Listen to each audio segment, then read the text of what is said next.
సూతమహర్షి సౌనకాది మునులకు భగవంతుని అవతార విశేషాలను వివరిస్తున్నాడు.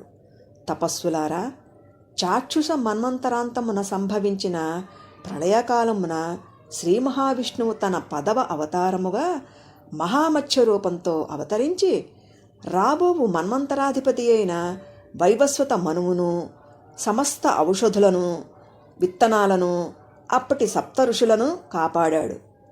దేవతలు దైత్యులు అమృత సాధనకై క్షీరసాగరాన్ని మధిస్తున్న వేళ మందర పర్వతం సాగర జలాలలో మునిగిపోతున్న సమయంలో తన 11వ అవతారముగా ఆదికూర్మరూపుడే అమృత సాధనకై తన వంతు సహాయాన్ని అందించాడు. 12వ అవతారముగా ధన్వంతరిగా అవతరించాడు. 13వ అవతారముగా జగన్మోహినిగా వచ్చి దైత్యులను సమ్మోహనపరుస్తూ అమృతాన్ని దేవతలకు పంచిపెట్టాడు. 14వ అవతారమే నరసింహావతారం. 15వ అవతారముగా వామనుడై 3 అడుగుల భూమిని దానంగా బలిచక్రవర్తి నుండి స్వీకరించి త్రివిక్రముడై బలి సర్వస్వాన్ని హరించాడు.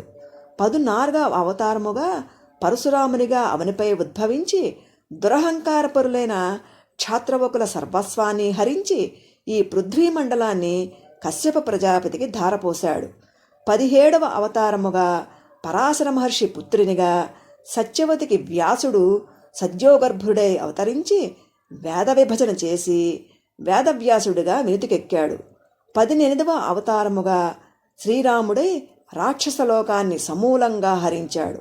ఇక 19, 20 అవతారములుగా బలరామ శ్రీకృష్ణులుగా అవతరించి భూతలంపై ధర్మ సంస్థాపన చేశాడు. ఈ కలియుగారంభమున దైత్యులను సమ్మోహనపరుచుటకై మధ్యగయ బీహార్ ప్రాంతంలో బుద్ధుడై జన్మించి లోకానికి అహింసను బోధిస్తాడు.